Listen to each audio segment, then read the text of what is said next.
That's really funny. Oh, hello. Yes, gossip. Gossip. It's a typical thing that you'll find in any organization. But today and in this video, we're going to try and find out why it is unflattering and why it can be quite damaging to your organization. With me, as usual, we have Peter Natra. Welcome back. Thank you very much. So let's start and identify what is gossip. Well, that's a very interesting point. So we've probably all had the experience around the coffee station of a mornings when on a Monday morning, let's say, and everybody's coming back and say, "Hey, you know, what did you do on the weekend?" "Oh yeah, I watched the footy."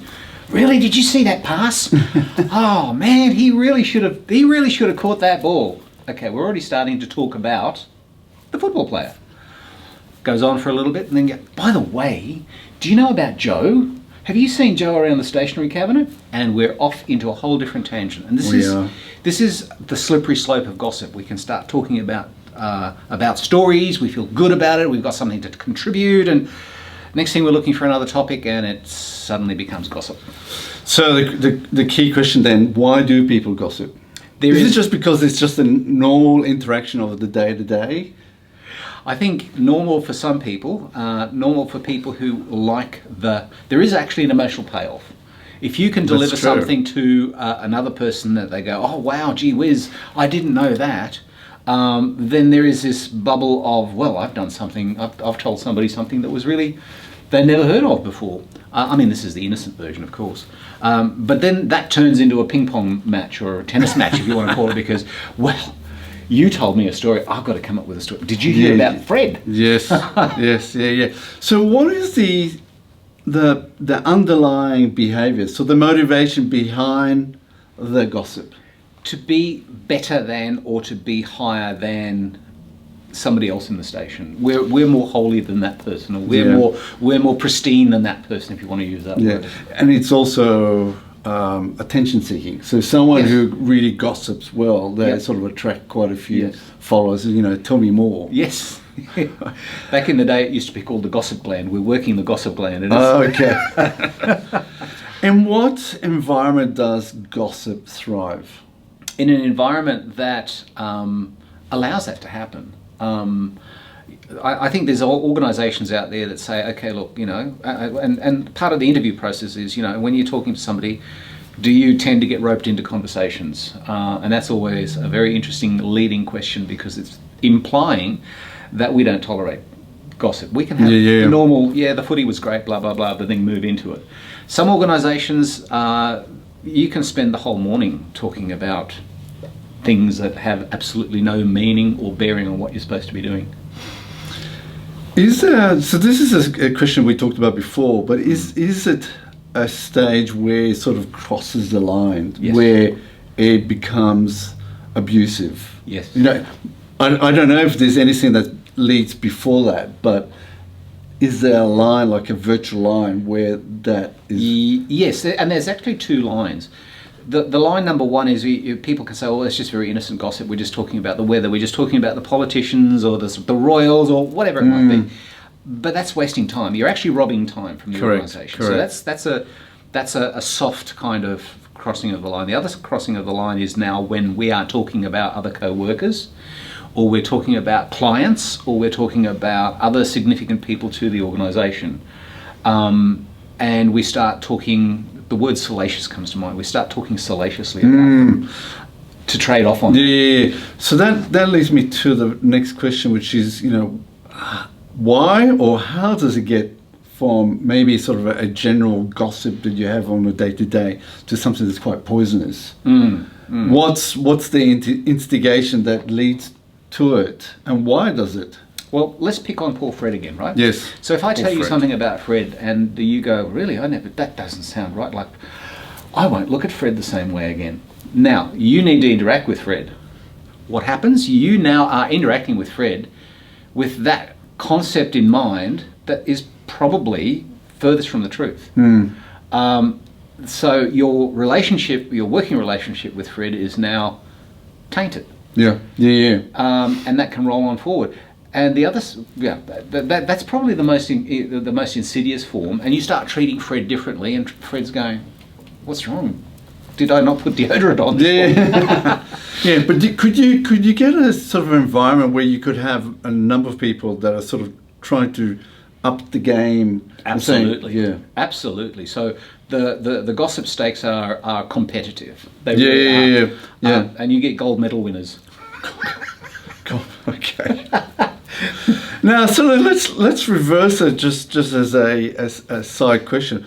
Why or how could it be bad for the actual gossiper? So I'm telling you about Fred. Yes. Right? And you're going, well, I never knew that about Fred. That's horrible. And in the back of your mind, you're thinking, what am I saying about you? Yeah, correct. So Correct. you start treating me with a little bit of kid gloves and distance, and the whole trust environment inside of an organisation can become eroded very rapidly that way. It does indeed. Let me throw some words to you in sort of respect to having gossip. What does integrity mean as part of that sort of equation? The assumption is that the person who gossips gossips for the gee whiz value rather than for the factual value. Yes. So the integrity of their data, if you want to call it that way, can be suspect, but then that implies the integrity of that person is also to be taken with a grain of salt. Yep. Yeah. Honesty. Most gossip is not honest. It's overblown. Yeah, no, that's true. That's so true. Respect. Again, how can you respect somebody that will tell you everybody's nasty little secrets? And how do you now respect the people that you are now, without your wanting to, knowing something true or false about, that affects your view of those people? Yeah. So how does gossip sort of fuel the dysfunction of the organization? Doubt, mistrust, misinformation, acting on information that has been heard secondhand, acting in relation to other people in ways that they don't really deserve. Yeah. You'll end up actually, the people who will have no bar of it will basically say, that's it, I'm out of here. Yeah. And I'm sure you've come across situations where management or certain organizations actually tolerate gossip. But the question is, if they do tolerate that sort of behavior and rumor mongering, what then happens to the organization if left untreated? Well, that actually raises a whole different scenario, because if upper management tolerates gossip, which means that they're part of the gossip club, I like that. how do you relate to somebody who is your manager, your immediate superior, or your next couple of levels up superior, who you know gossips? How do you trust that person? Correct. Sorry, let me step back. How bad can it actually get for the organization? So what are the risks if left untreated, if nothing gets done? Well, nothing gets done. That's self-evident. That's self-evident. Okay. But you've got to look at it as well too. You're gossiping about clients. You're gossiping about internals. You're gossiping about people that your suppliers. The rot can go all over the place, and now you're suddenly needing to deal with these people, putting all of that you heard aside. You're probably saying I'm taking all of that with a grain of salt, but somehow you still have to sideline that to deal with these people. Yeah, correct. And eventually it will show up in the way that you're dealing with these people and with yourself. Is there a useful area or fact for those that do gossip, or even for the organization? Is there a positive element to it? You're talking about the Ministry of Disinformation. Don't think so. I could be proven wrong. Yes. But, I think it's just a nasty rumour, actually. Yeah, okay.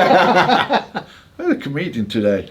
Yes. Okay, so let's wrap it up. What is the key takeaway from this? Gossip is something that needs to be kept in check. If it starts going rampant, it'll infect the whole organisation. You'll find that people lose trust in each other. you'll find that people who need to depend on each other probably will look at each other a little bit askance. And look, I'm not saying the organisation will fall apart, but then again, I'm not saying it won't. Yeah, okay. Excellent. So with that, thank you very much for watching. The next video will be about bullying. Yes. Yes. Very good topic. Thank you.